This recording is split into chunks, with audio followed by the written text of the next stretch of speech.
Okay, good. Kuala Lumpur ஒரு city. Kuala Lumpur. By default city tabernacle ஒரு city. Okay, வேற ஜோஹோ பாரு Johor Bahru. சிட்டியா இல்லையா? சிட்டினா பெரிய பெரிய பில்டிங், நீட்டமான உயரமான பில்டிங் தான், அதுதான் சிட்டின்னு சொல்லுவோம். Okay, we call it city because there are few skyscrapers. வேற என்னது?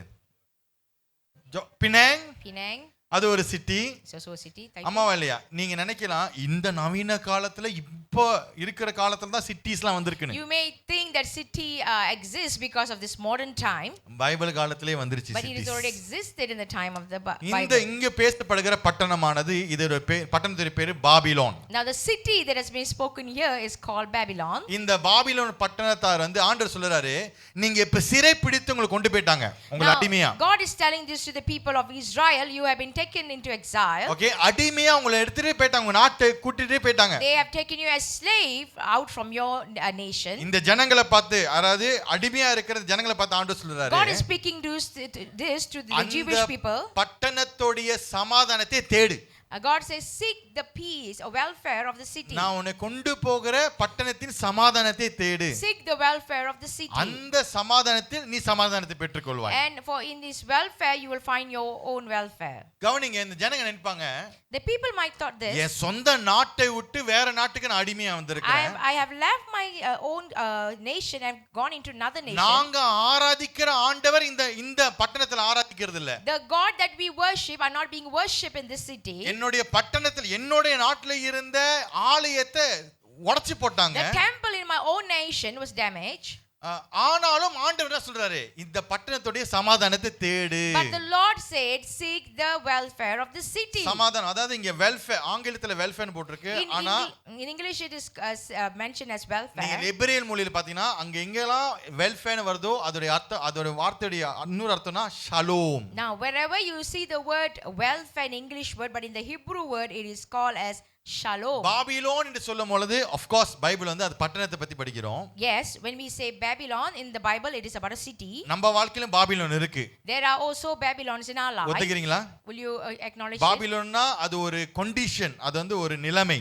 When we say Babylon, it's not about a place but it's a condition. ஏன்னு சொன்னா இப்ப இஸ்ரேல் ஜனங்கள் ஆராதிக்கிற ஆண்டவரே பாபிலோன்ல ஆராதிக்கல. Because the God that Israel worship in Israel is not in Babylon. அதே மாதிரி தானே இன்னைக்கு நம்ம ஆராதிக்கிற ஆண்டவர் இயேசு கிறிஸ்துவை இந்த உலகத்துல அல்லது கேரள எல்லாரும் ஆராதிக்கிறாங்களா? Likewise, the Jesus that we worship today in this church is people in Kerala worshiping Jesus. என்ன நினைக்கிறீங்க, எல்லாரும் ஆராதிக்கிறாங்களா? Is everyone worshiping Jesus in எத்தனை Kerala? ஓகே, எத்தனை சதவீதம் கிறிஸ்தவர்கள் சொல்லுங்க. Okay, tell me Malaysia what is the percentage of இது நான் Christianity ஏற்கனவே செய்தியில சொல்லியிருந்தேன். in Malaysia? I've shared this last time. அதாவது எல்லாம் சேர்த்து Catholic, Protestant 15. You are very gracious.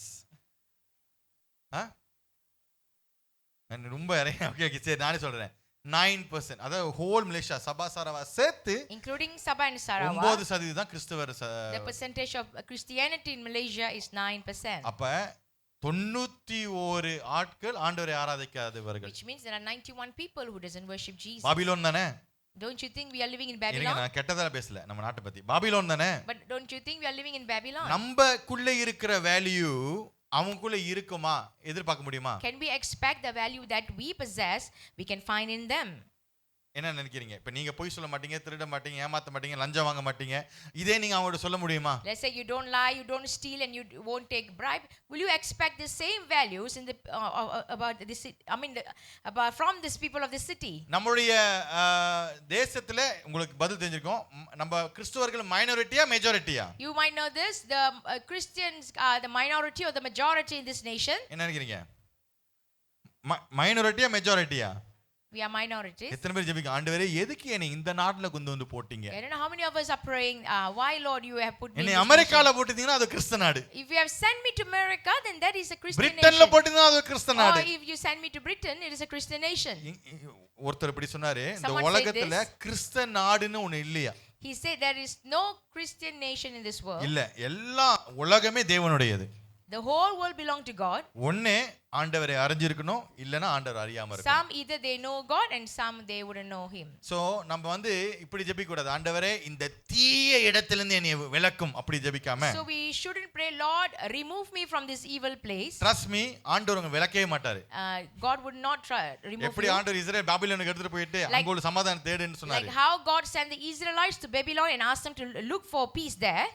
நான் என்ன நம்புறேன்னா, ஆண்டவர் சபைகள் உடைந்து போன இடத்திற்கு அனுப்பி நம்மளை சமாதானத்தை உண்டாக்க நம்மளை அனுப்புகிறார். I believe God is sending us to the broken places so that we can find peace there. How many of you can feel the responsibility? உங்களால எத்தனை பேர் அந்த உணர முடியுது, எனக்கு அந்த பொறுப்பு இருக்கு, இந்த இடம் உடைஞ்சு தான் இருக்கு, Yes, this place is broken, இந்த இடத்தை மாத்துவதற்கு ஆண்டவர் என்னை அனுப்பி but இருக்கிறார். to change this place God has sent me. Agent of shalom, சமாதானத்தின் தூதன். யாரு யார் சமாதானத்தின் தூதன்? Who are the agents of Shalom? Pastor Arnold Rajan. யார் சமாதானத்தின் தூதன்? Who are the agents of pastor Shalom? Bernard Raju. Pastor. யார் சமாதானத்தின் தூதன்? Pastor Agnes. யாருங்க சமாதானத்தின் தூதன்? ஏன் பாஸ்டர்? ஓகே, நீங்க எல்லாரும் சமாதானத்தின் All தூதனாக of இருக்கீங்க. you are agents of Shalom. அப்ப நம்ம இருக்கிற இடம், நம்ம பேபிலோன் எது பார்க்கலாம், எது பேபிலோன் சொல்லலாம்னா, சில நேரத்துல நம்ம தங்குற இடம் பேபிலோனா இருக்கலாம். Sometimes Babylon can be the place that we are staying. இந்த இடம், This place. ஓகே. ஒருவேளை நம்ம வேலை செய்யற இடம் நமக்கு பேபிலோனா இருக்கலாம். Sometimes our working place can be Babylon. நீங்க நினைக்கிற மாதிரி, நீங்க யோசிக்கிற மாதிரி, நீங்க கிறிஸ்துவ வேல்யூ பண்ற மாதிரி அவங்க வேல்யூ பண்ணாம இருக்கலாம். Maybe they are not upholding the Christian values that you have. சில நேரத்துல சொந்த குடும்பம் நமக்கு பேபிலோனா இருக்கலாம். Sometimes the Babylon can be our sometimes our family can be the நம்முடைய Babylon. விசுவாசத்தை எதிர்த்து வரலாம். They can oppose our faith. சில நேரத்துல நம்முடைய சொந்த மனைவி அல்லது கணவர், பிள்ளைகள் நமக்கு பேபிலோனா இருக்கலாம். Sometimes our own husband or wife or children can be our Babylon. எப்படியா இருந்தாலும், No matter who, நீங்க அந்த இடத்துல இருக்கீங்கன்னா, if you are in that place, கர்த்தர் உங்களை கொண்டு அந்த இடத்துக்கு சமாதானத்தை கொண்டு வர திட்டமிடுகிறார். God can use you to bring peace in that place. கர்த்தர் உங்களை கொண்டு அந்த குடும்பத்துக்கு சமாதானத்தை கொண்டு வர உங்களை பயன்படுத்துகிறார். God can use you to bring peace into that family. Amen, Amen. Amen. Amen. Praises so wherever I am. சபையா இருக்கிற நம்ம, So we as a church, நாம் எப்படி இந்த சமாதானத்தை கொண்டு சேர்ப்பது, இதுதான் நம்ம how பேச we போறோம். can seek peace or bring peace. நான் போன முறை சொல்லியிருந்தேன், Last time I told this, நம்ம வந்துட்டு ஒரு மிஷனை செய்றோம்னா, if we want to do a mission, ஒண்ணு நமக்கு அந்த ஆசை பாரம் இருக்கணும். first we should have the burden. அது இல்லாட்டி நம்ம செய்ய முடியாது. If we don't have the burden, we cannot do it. இல்லனா அதுக்குண்டான ஒண்ணு என்ன சொன்ன, டிசையர் அண்ட் டிசைன், அதுக்குண்டான அது எப்படி செய்யணும் நமக்கு நுணுக்கமா தெரியணும். First we need to have the desire, and secondly we need to know the design or how to do it. இது ரெண்டும் தெரியாதனால தான் Because we don't know this too, நம்மனால வந்து இந்த நற்செய்தி எடுத்து போக முடியல. we cannot bring this gospel. இன்னைக்கு போன முறை நான் டிசையர், ஏன் சில சபைகளுக்கு டிசையர் இல்லைன்னு பேசினேன். Last time I shared why some churches don't have this desire. இந்த முறை This time நான் வந்துட்டு டிசைன் குறித்து பேச போறேன். I'm going to speak about design. Okay, நம்ம டிசைன் 3 விதமான டிசைன் குறித்து பேச போறோம். We're going to speak about 3 different designs. Notes எடுத்துக்கோங்க. Please take down 3 notes. விதமானா, அதாவது தொடர்பு, First okay, is communication, அடுத்ததாக நம்ம சூழலா கல்ச்சர், culture, அடுத்தது கான்ட்ரிபியூஷன், மூணாவது. and thirdly contribution. கான்ட்ரிபியூஷன் சொல்லும்போது நம்ம எந்த காரியத்தை நம்ம வணங்குறோம், அதாவது வழங்குறோம், நம்ம கொடுக்கிறதுல எந்த காரியத்தை, இந்த 3 காரியத்தை நான் பேச போறேன். I'm going to speak about these 3 things. இந்த கம்யூனிகேஷன், கல்ச்சர், கான்ட்ரிபியூஷன், இது மூணுமே காஸ்பலுக்கு ரொம்ப முக்கியம், அதாவது சுவிசேஷத்துக்கு ரொம்ப Now முக்கியம். these 3 things are very important for gospel. முதலாவதாக First of all, தொடர்பு. அதாவது communication. நாம் எப்படி இந்த சுவிசேஷத்தை பேசுவது. First of all, நல்ல how செய்தி. we need to speak the gospel. நாம் வாசிப்போமாக ரோமர் 10வது அதிகாரம், Let's read Romans chapter 10, 14 இருந்து 15 வசனம் வரையிலும். verse 14 and 15. ரோமர் 10வது அதிகாரம் 14 15. அவரை விசுவாசியாதவர்கள் எப்படி அவரை தொழுது கொள்வார்கள், அவரை குறித்து கேள்விப்படாதவர்கள் எப்படி விசுவாசிப்பார்கள், பிரசங்கி இல்லாவிட்டால் எப்படி கேள்விப்படுவார்கள், அனுப்பப்படாவிட்டால் எப்படி பிரசங்கிப்பார்கள், சமாதானத்தை கூடும் காரியங்களை விசேஷமாய் அவர்கள் விற்கிறவர்களுடைய பாதங்கள் எவ்வளவு அழகானவைகள் என்று எழுதியிருக்கிறது. ஆமென், ஆமென். How then shall they call on him in whom they have not believed? And how shall they believe in him of whom they have not heard? And how shall they hear without a preacher? And how shall they preach unless they are sent? As it is written, how beautiful are the feet of those who preach the gospel of peace, who bring glad tidings of good tidings. இந்த வசனத்தை வாசிக்கும் பொழுது பவுல் சொல்லுகிறார், While reading this verse, Paul is saying, ஒருவர் இயேசுவை விசுவாசிக்க நம்ப வேண்டும் என்று சொன்னா, if someone to believe Jesus, அவன் அதை கேட்க வேண்டும் முதலாவது. in order to believe in Jesus, he need to hear about Okay, him எல்லாம் first. காதுல கை வைங்க என்னோட சேர்ந்து. Okay, all of you place your hand on your ears. Okay, அவன் என்ன முதல்ல என்ன செய்யணும்? கேட்கணும். First they need to hear. அவன் கேட்கணும்னா அது யாராவது பேசணும். வாயில கை They வைங்க. need to hear about Jesus. Someone need to speak about Jesus. இப்படி இல்ல, இப்படின்னா பேசக்கூடாது. இப்படி ஓகே, இப்படி இல்ல, இப்படி கீழே கொஞ்சம் வாய் கீழே இப்படின்னா பேசக்கூடாது. என்னது அடுத்தது பேசணும். அவன் பேசணும்னா கர்த்தரை அவன் அனுப்ப வேண்டும். In order for someone to speak about Jesus to others, God need to send them.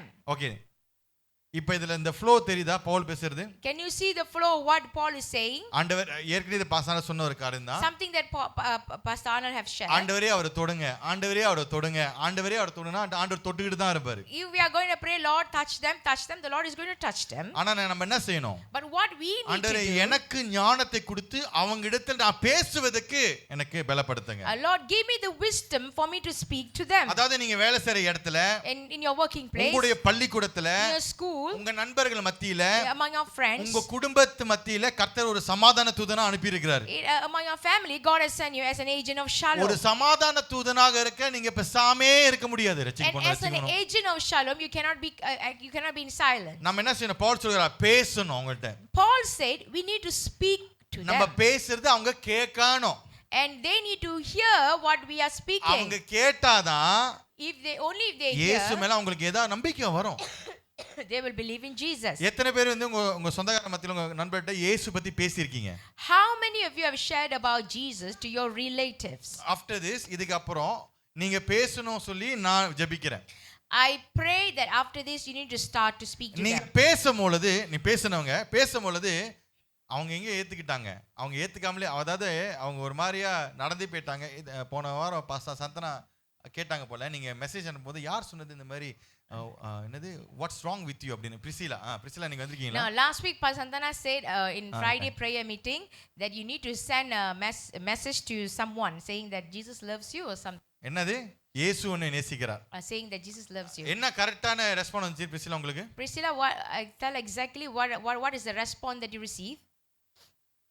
Watts wrong with you? அவ்வளவுதான். That's the response that she received from the person that she நம்ம said. இதுக்கு தான் பயப்படுறோம். This is what we are afraid of. வாயை திறந்தனா இதுதான் நடக்கும். If we open our mouth, this will be the consequences. நமக்கு என்ன கேட்பாங்க? பைத்தியம் பிடிச்சிருச்சா? What's wrong with you? உனக்கு என்னதான் ஆச்சு? They will ask you, are you crazy? What's wrong with you? பிரச்சனை என்னன்னா, The problem is அவங்க வந்து அது வந்து வேணான்னு ரிஜெக்ட் பண்ணல. they have not rejected it. நான் கொஞ்ச நேரம் அவங்களுக்கு பேசிட்டா எக்ஸ்ப்ளோரர்ஸ்க்கு உங்களை கைவிட போறேன். I'm going to forsake you. Okay, நான் கொஞ்ச நேரம் உங்களை கைவிட்டுட்டு நான் உங்களுக்காக பேச போறேன். I'm going to speak about the explorers. பிரச்சனை என்னன்னா, அவங்க வேணான்னு ரிஜெக்ட் பண்ணல. They have not rejected, saying they have not rejected it. முக்கியமான பிரச்சனை என்ன தெரியுமா? The important problem is நீங்க சொல்ற விஷயம் அவங்களுக்கு புரியல. they didn't understand what you have shared. உங்களுக்கு புரியுதா என்ன சொல்றேன்னு? நீங்க எடுத்தோன வேதாகமத்தோட வசனத்தை போட்டு அந்த வார்த்தையை போட்டு பெரிய பெரிய வார்த்தைலாம் போட்டு அவன் சரி உனக்கு நீயே வச்சுக்கோ, religious is personal அப்படினு பேருவான். Okay, if you send a message from the Bible just raw like that to them, they wouldn't understand and they will say keep your religion with you. Of course, பரிசுத்த ஆவியானவரை நான் நம்புறேன். Yes, I believe in the Holy Spirit. அவர் அவங்களோட மனசை மாத்துவார். The Spirit of God will change their hearts. ஆனா அவரோட மனசை மாத்துறதுக்கு பவுல் என்ன சொல்றாரு? நீ பேசணும், தெளிவா பேசணும். But Paul said you need to speak clearly அவன் அதை first. சரியா கேட்கணும். And they need to hear it clearly. அவன் கேட்டாதான் விசுவாசிப்பான். Only when they hear they will believe. அவங்களுக்கு புரியலனா, புரியாத விஷயத்தை யாராச்சும் வாங்கிருக்கீங்களா வீட்ல கோவையில? have you bought something that you don't understand? கோயில்ல இருந்து உங்களுக்கு வந்து ஒரு ஜாம ஒரு பிளெண்டர் மாதிரி ஒன்னு அவன் சொல்றான் இது பிளெண்டர் மாதிரி இருக்கு ஆனா பிளெண்டர் இல்ல. Okay, இது அரைக்கிற மாதிரி இருக்கும் ஆனா அரைக்காது. Okay, let's say someone from Kuwait come and selling this thing to you. This look like a blender but it's not a blender. It can grind but it wouldn't grind. அப்புறம் இது கரண்ட்ல போடுறதா அப்படிதான் சொல்ற மாதிரி இருக்கும் ஆனா அது கரண்ட்ல போட அவசியம் இல்ல. And they say you can fix it into electricity but you know you shouldn't do that also. நீங்க மிளகாலாம் போட்டு அரைக்கிற மாதிரி தான் இருக்கும் ஆனா உள்ளுக்கு அதெல்லாம் போட்டு நீங்க அரைக்கவே கூடாது. You can put in chilies but and grind but you shouldn't do that. ஆனா மந்த்லி ரொம்ப சீப் தான். நீங்க 5 லி கட்டினா போதும் monthly. But it's only 5 ringgit monthly. நீங்க வாங்குவீங்களா அந்த ஜாமாவை? Will you buy? ஏன் வாங்க மாட்டீங்க? Why? ஏன் வாங்க? அது என்னது அது? என்ன நீ என்ன சொல்ற எனக்கு புரியல. Because you don't understand what is it and what's the purpose of that blender. இல்ல வாங்கி வெச்சுக்கோங்க வீடு அழகா இருக்கு சொன்னா வாங்கி வெச்சுக்குவீங்களா? Okay, if they say no just buy and keep it, will you just buy to decorate the house? புரியாத விஷயத்தை நம்ம சப்ஸ்கிரைப் பண்ணுவோமா? Will we subscribe something that we don't understand? நம்ம செகுங்க இருக்காரு. Our Chegu is here students சொல்லி கொடுக்கறாரு. and he's teaching the our students. சொல்லி தரும்போது ஸ்டூடண்ட்ஸ்க்கு புரியுற மாதிரி சொல்லி கொடுப்பாரா புரியாத மாதிரி சொல்லி கொடுப்பாரா? He will teach the students in order for them to understand or don't understand. அவர் ஏன் அப்படி சொன்னா அவர் வந்து சயின்ஸ் சொல்லி தராரு. He is teaching science. அவர் சயின்ஸ் சொல்லி தரனால சயின்டிஸ்டோட வார்த்தைலாம் எடுத்து வந்து இந்த மாலிக்யூல் அந்த மாலிக்யூல் இப்படினா அவன் தலைய சொரிஞ்ச ஸ்கூல்ல மாத்தினீங்க பான்றுவான். Okay, if we go and get this whatever from the scientists and teaching them this molecule and everything, if the student doesn't understand, the student will withdraw from the school. அப்ப செகு அந்த சயின்ஸை எளிதான வார்த்தையில தான் சொல்லி கொடுப்பாரு. புரியுற வார்த்தையில. Our teacher, he will teach science in a simple term for the student to understand. கரெக்ட்டா இல்லையா? எப்படியாவது நீ பாஸ் பண்ணினா அந்த டேர்மோட அர்த்தம் தான தெரியுமா? அப்புறம் என்ன செய்வாரு? அவங்க பயன்படுத்துற அந்த சூழலை பயன்படுத்தி இதுதான் அப்படி சொல்லி காண்பாரு. So he will use the situation or condition they are in and explain to them in simple term. புரியாத விஷயத்தை நம்மளே சப்ஸ்கிரைப் பண்ண மாட்டோம். We ourselves would subscribe something that we don't understand. நம்ம எப்படி அவங்க சப்ஸ்கிரைப் பண்ண சொல்லிட்டு நம்ம அவங்கள ஃபோர்ஸ் பண்ண முடியும்? நியாயமா அது? So how can we force someone to subscribe something that they don't understand? இதுதான் एक्चुअली இதுதான் பிரச்சனை. அவங்க ஏன் ஏத்துக்கலனா You know why they didn't accept? புரியல இல்ல புரியல. It's not because they don't like it but because they don't understand it. இது யாராவது சொல்லுங்க இது என்னதுன்னு படிச்சிட்டு. Can someone tell me what is this? சொல்லுங்க இது என்ன? இல்ல அது தெரியுது. acute trauma response unit அதெல்லாம் புரியுது எனக்கு. இதுனா என்ன சொல்லுங்க. Okay, tell me what is this in simple term. சொல்லுங்க வேணாம் ஜெயா. சொல்லுங்க. எமர்ஜென்சி வேற? Some more? சொல்லுங்க. Fire department. ஓகே வேற? சொல்லுங்க படிச்சு சொல்லுங்க. acute trauma response unit இவங்கலாம் யாரு? சொல்லுங்க. Can someone tell us what is this? Guess பண்ணுங்க. In simple term. இன்னொரு கெஸ் நான் உங்களுக்கு ரிவீல் பண்றது என்னது? anybody know இது என்ன தெரியுமா உங்களுக்கு? You all know what is this? Simple term தான். In simple term it is emergency. Imagine யோசிச்சு பாருங்க நீங்க என்ன செய்றீங்கன்னா ஒரு நபர் வந்து உயிருக்கு தள்ளாடிட்டு இருக்காங்க ரோட்ல. Someone is dying. உயிருக்கு தள்ளாடிட்டு இருக்காங்க நீங்க கூட்டி ஹாஸ்பிடல் கூட்டி ஓடுறீங்க. Okay, if someone is dying on the street and you're bringing them to the hospital. Hospital அவங்களுக்கு இன்னும் கொஞ்சம் அதாவது செத்துறான் பார்த்தாலே தெரியுது அவனுக்கு உடனே அவனுக்கு ஒரு எய்ட் தேவைப்படுது. He need help immediately. எல்லா சைன் போர்டு இருக்கு. இந்த சைன் போர்டு படிச்சவங்களால புரியுமா அது என்னதுன்னு? If let's say you're looking for the signboard and if you look at this, will you understand what is this? Medically இந்த term correct தான். In medical term this is correct. Scientifically correct தான். Scientifically correct. ஆனா இது எந்த ஒரு பலனும் இல்ல இது போறதனால. But there is no useful if the hospital going to put this up. ஆமர மக்களுக்கு புரியணும்னா இந்த மாதிரி தான் போணும் emergency. So in order for the people to understand, this is how they need to put the signboard. கரெக்ட்டா நான் சொல்றது? அதே மாதிரி தான் சபையும் Likewise church. ஜாகன் வேர்ட்ஸ் சொல்லுவாங்க தெரியுமா? ஜாகன் வேர்ட்ஸ் பெரிய பெரிய வார்த்தை வேதாகம வார்த்தை. You know the deep words or the great words that in the Bible. அவங்கிட்ட போய் born again மறுபடியுமா பிறக்கணும். அப்புறம் இதெல்லாம் போய் நீங்க பாத்தீங்கன்னா Let's say if you use words such as born again to those to an explorer. Okay, ஒரு எக்ஸ்ப்ளோரர் போய் நீ baptism எடுக்கணும். You need to take baptism. பரம மண்டல பிதா அப்படின்லாம் பாத்தீங்கன்னா If you use our Father in heaven. அவனுக்கு இப்படி தான் இருக்கும். This is how he will feel. அவனுக்கு என்னன்னு புரியாது. He wouldn't understand anything. அவனை காப்பாத்தணும். Yes, we need to save him. அவனை காப்பாத்தணும்னா in order to save him அவனுக்கு இப்படி புரியுற மாதிரி நம்ம சொல்லணும். we need to speak to him in this manner. ஏரன் எங்க ஏரன் எங்க ஏரன் did a very good job. கை தட்டுமா? ஏரன் நல்ல அருமையாக ஆராதித்தார். என்ன ஜேக்கப் நல்ல தட்டு கையத. Okay, when I was seeing அவங்க பாக்கும்போது எல்லாரும் இந்த யங் ஜெனரேஷனுக்கு பாத்தீங்கன்னா எல்லாமே யங் ஜெனரேஷன் அருமையா மியூசிக் ஆடுறாங்க. Okay, the young generation are very good musicians. எனக்கு வந்து உண்மையில பார்க்க ரொம்ப சந்தோஷமா I இருந்துச்சு. was very happy. அடுத்த ஜெனரேஷன் நல்லா செய்றாங்க அப்படி The சொல்லி. next generation are doing well. Aaron was trying his level best. Aaron நல்லா ட்ரை பண்ணாரு. நல்லா ட்ரை பண்ணாரு, நல்லா பாடுனாரு, நல்லா He பாட்டு புது sang, பாடலாம் எடுத்து வந்தாரு. He brought in new songs. ஆனா ஒரு கட்ட தமிழ் பாட்டு வரதுக்கு முன்னாடி But before a Tamil song came in, அவர் தமிழ் பேச ட்ரை பண்ணாரு பாத்தீங்களா? he tried to speak in Tamil. யாரு கவனிச்சீங்க அத? How many of you all have noticed that? நான் நினைச்சேன் ஓகே இதனால என் சேவனுக்கு நான் சொல்லிட்டா உங்களுக்கு புரியும் அப்படி சொல்லி. அவர் ஏன் நம்ம தமிழ் பேச முடியாம அப்படியே தடுமாறி நேரா இங்கிலீஷ் போயிட்டாரு? You know why he was struggling to speak in Tamil and our he went Tamil into English? பேசுறாருன்னு நினைக்கிறீங்க? நல்லா தமிழ் பேசுவார். He can speak Tamil very clearly. Yes sister, until Lily correct right? Aaron can speak very well. He can speak well. அவர் என்ன Tamil try பண்ணாரு? எப்படியாவது இந்த புலிப்பில வந்து நம்ம வேதாகம தமிழ் தான் பாய்க்கணும். அதனால அதை தேடி இங்கிலீஷ்க்கே பேரும் அப்படின்னு போயிட்டாரு.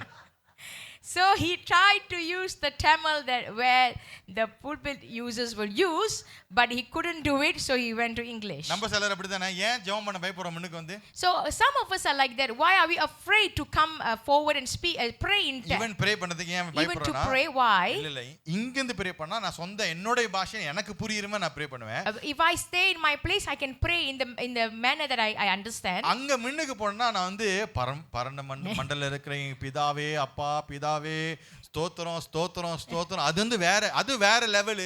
But if I come to the front, I have to use this kind of heavenly language. ஸ்தோத்திரம் அவன் கேட்பான் யாரா தோத்திரான்னு இருக்கேன்னு. See, I'm not making okay actually I'm not thank you you're laughing I'm not making fun but ஒரு sense நான் போடுறேன் என்னன்னா This is what I'm trying to say. உங்களால முடிஞ்ச பாஷையில அவங்களுக்கு புரிஞ்ச பாஷையில பேசுங்க. So speak to the explorers in a simple term, in a simple language that they can understand. This is number 1. அதாவது நம்ம வந்து ஒரு மிஷனல் சர்ச்சா இருக்கணும்னா in order for us to be a missional church, அவங்கள சபை ஆண்டவர் நம்ப வைக்கணும்னா in order for them to understand, believe in மாதிரி God, அவங்க கேட்டு நம்பணும்னா like Paul said, if you want them to hear and believe, அவங்களுக்கு புரியுற பாஷையில பேசுங்க. Speak English or Tamil. speak to them in English or Tamil in a term that they can understand. Aaron, I want to encourage you. நீங்க முன்னுக்கு வரும்போது உங்களுக்கு தெரிஞ்ச தமிழ்ல பேசுங்க. ஓகேவா? Okay, when you come to front, speak in the Tamil that you know. நான் எப்பவுமே மொழிபெயர்க்கும் பொழுது Whenever I try to interpret, நான் வந்து இந்த சுத்த தமிழ்ல மொழிபெயர்க்கிறத தவிர்ப்பேன். I always try to avoid speaking in the original Tamil. அதனால தான் வந்துட்டு நிறைய பேருக்கு நான் மொழிபெயர்க்கும் போது அவங்களுக்கு பிடிக்கும்னா நீங்க எனக்கு புரியுற மாதிரி பேசுறீங்க. That's why they said you speak in a term that I can understand. புரியுற மாதிரி பேசும்பொழுது அவங்களால ஏற்றுக்கொள்ள முடியும். If you can speak in a term that people can understand, they can accept it. ஒத்துக்கிறீங்களா? Will you agree? ஒத்துக்கிறீங்களா? Will you agree? சிம்பிளான வார்த்தையில பேசுறீங்களா? Will you speak in simple terms? சிம்பிளான வார்த்தையில மேல நீங்க உங்க நண்பர்களை பார்க்கும்போது சிம்பிளான டெர்ம்ல பேசுங்க. Speak to someone in a simple manner.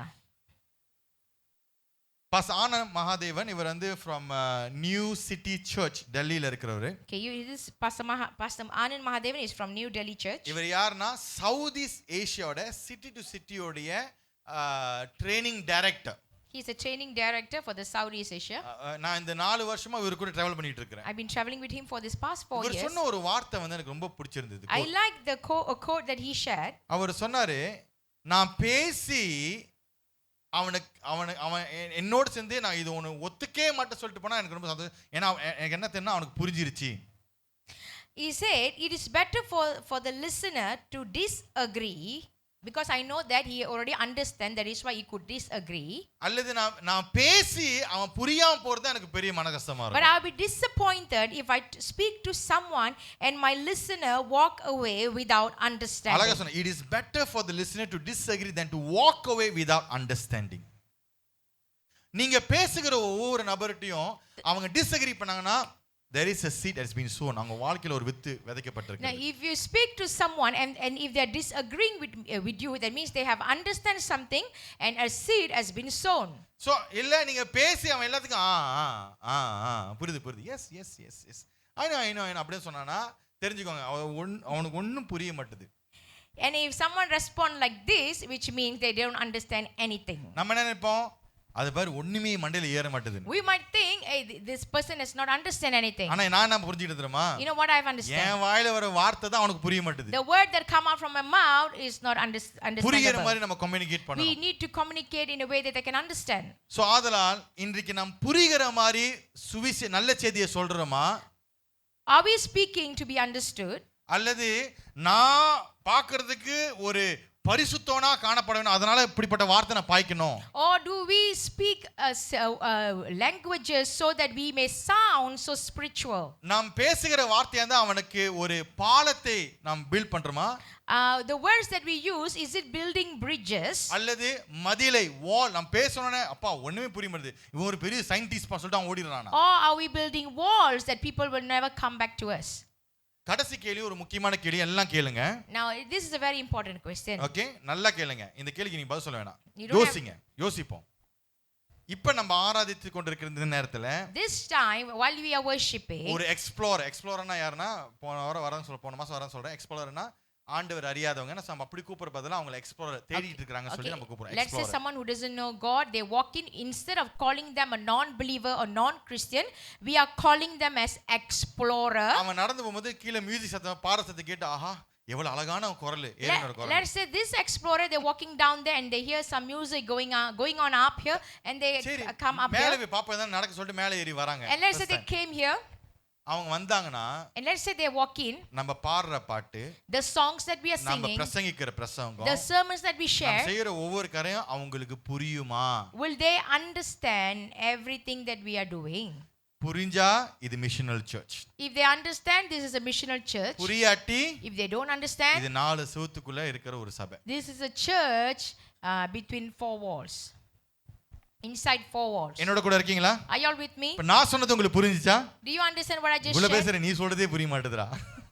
புரிஞ்சா உங்களுக்கு? Do you all understand? As an agent of Shalom, அதாவது ஒரு சமாதானத்தின் தூதனாக இருக்கிற நம்ம As an agent of Shalom, நம்முடைய கம்யூனிகேஷன் கிளியரா இருக்கணும். our communication should be clear. அவங்ககிட்ட போயிட்டு நீங்க ஜெபம் பண்ற வார்த்தையை பாய்க்காதீங்க. Don't use the words that we use in prayer to them. போன வாரம் தான் ரூம்ல ரிஹர்ஸ் பண்ணோம், எப்படி பேசுன்னு சொன்னா எல்லாம் தடுமாறாங்க. அது ஆண்டவர் வந்து அவர் என்னோடு கூட சேர்ந்து. நான் கேட்டேன் ஏன் இப்படி பேசுறீங்க, இவங்கலாம் அந்த காலத்துல வாழ்ந்த ராஜாக்களான்னு கேட்டேன்.